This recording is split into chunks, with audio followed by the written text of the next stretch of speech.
They tried to erase my wife from my brother's wedding, then sent me a bill for $4,200. My mother texted me a seating chart with my name on it and my wife's name missing, and underneath it she wrote, "We just think it's easier this way."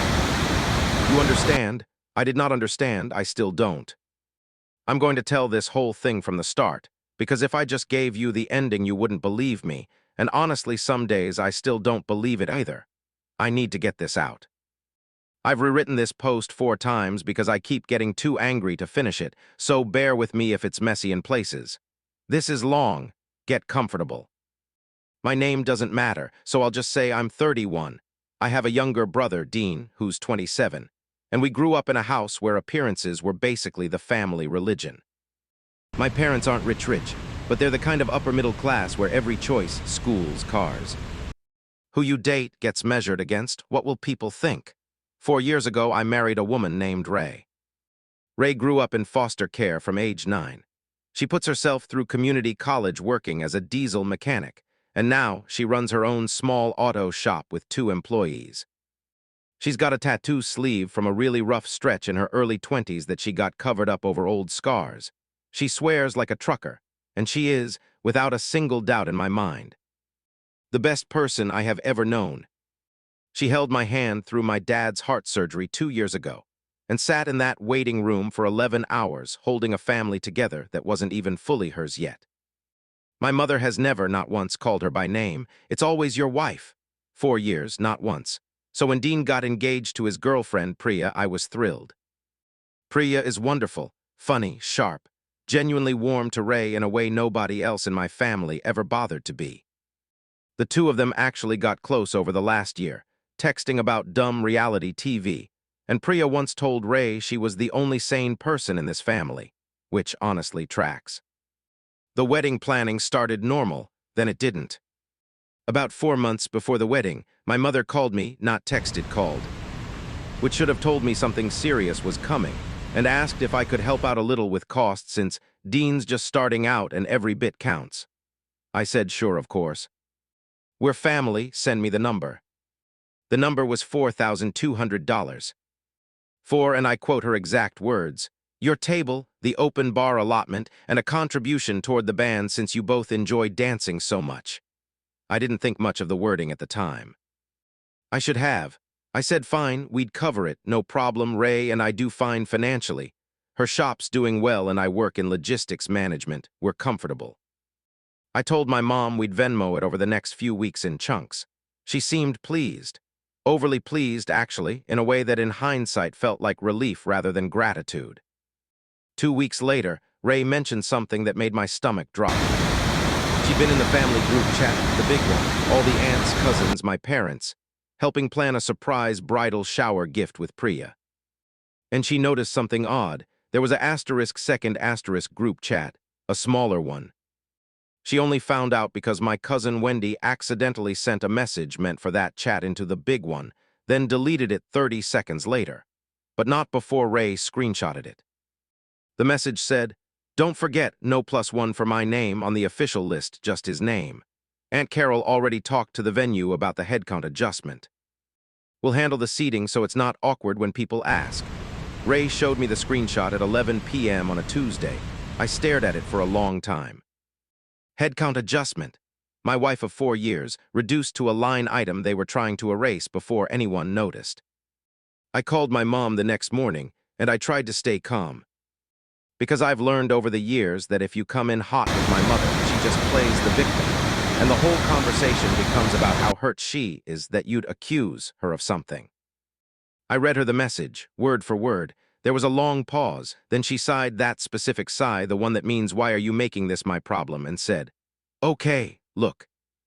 I didn't want to have this conversation over the phone, but since you're already upset, some of your father's business associates are going to be there. Grandma Ilse is going to be there, and you know how she gets. We just thought for one day it might be easier if things were a little more traditional, simpler. You understand, simpler, you know what I mean. Ray is lovely, but she's not exactly." And she actually paused here, searching for a word. Like she was trying to find one that would sound less bad out loud than it did in her head.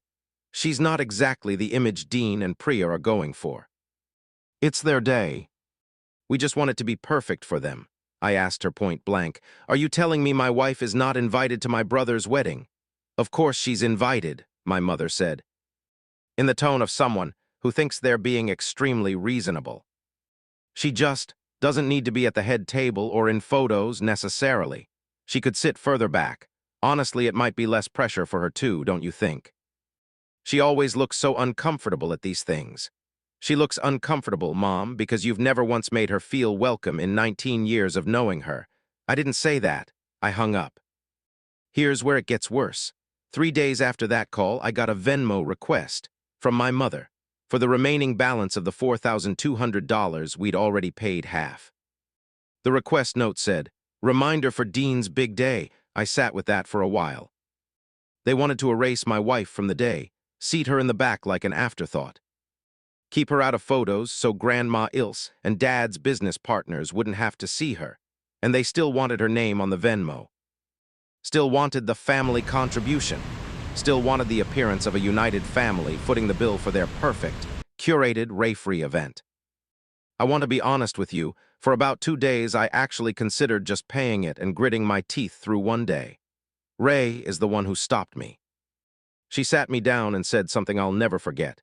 "I'm not asking you to fight my battle, but I need you to know if you pay for a seat I'm not allowed to sit in, that's not keeping the peace. That's just choosing them quietly in a way you can pretend isn't a choice." That hit different, because she was right. There's no neutral option here. Silence is a decision, too. Here's the part that actually surprised me. I called my brother Dean directly, because up to that point I genuinely didn't know if he was in on it. Some part of me wanted to believe he wasn't. He wasn't. Dean had no idea about the seating plan, no idea about the second group chat, and absolutely no idea that our mother had told me Ray shouldn't be at the head table. When I read him the messages, he went dead silent on the phone for almost 30 seconds. Then he said very quietly, "Priya is going to lose her mind when she hears this." Turns out, and this is the twist that honestly broke something in me, Priya had specifically told my mother weeks earlier that she wanted Ray seated with family, no exceptions, because Ray had been one of the only people who reached out to check on Priya during a rough patch with her own parents last year. Priya considered Ray one of her closest people in this entire extended family. My mother had looked Priya in the eye, agreed to it, and then quietly overridden her the second Priya wasn't in the room. Dean asked me to send him everything.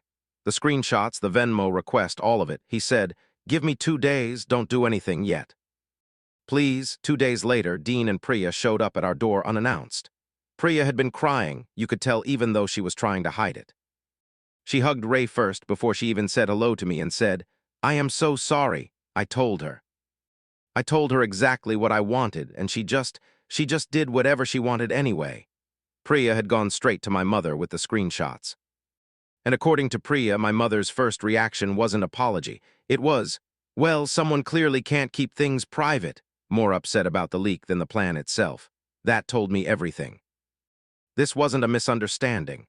It was a strategy, and the only thing that had gone wrong was getting caught. Dean was furious in a way I'd genuinely never seen from him. He's always been the peacekeeper, the one who smooths things over. Not this time.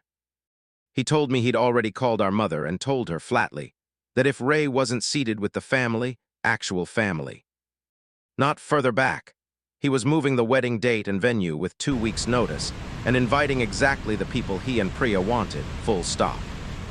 He also told her, refund every cent I'd paid. He said if they wanted my money, they got my whole family or they got nothing. My mother did not take this well. She called me sobbing, actual tears. I could hear it, saying I was turning her own son against her, that I was making everything about Ray, as if my wife existing in a room is somehow a whole personality trait, and that I was ungrateful after everything they'd given me growing up. I let her finish. Then I said the thing I'd been holding in for 4 years. "You've had 4 years to learn my wife's name. You chose 4 years of your wife instead. This isn't new. This is just the first time it had a headcount attached to it." She didn't have a response to that. For the first time in my whole life, my mother didn't have a comeback ready. She tried one more angle. She called Ray directly, which honestly took nerve, and tried the whole, "I hope you understand, it was never personal." Weddings are just stressful routine. Ray, to her enormous credit, was calm and simply said, "I don't need you to love me. I needed you to not erase me while asking me to pay for the party. Those are different things." Then she hung up. The wedding happened. Dean and Priya held firm. Ray sat at the actual family table, front and center, in every photo that mattered, wearing a dress she picked out herself with zero input from anyone trying to hide her in the back row. My mother was, by every account, stiff and short-tempered the entire day, barely speaking to either of us, plastering on a smile every time a camera came near. Grandma Ilse, the whole reason this supposedly had to happen, the person my mother swore would be uncomfortable, spent 20 minutes at the reception talking to Ray about her shop. Asked to see photos of a custom motorcycle Ray had rebuilt, and told her, and I quote, "You're the only one at this wedding with any personality." "Sweetheart," my mother heard the whole thing from 3 feet away and said nothing. We never did pay that remaining balance. Dean refunded what we'd already sent in full out of his own pocket before the wedding even happened.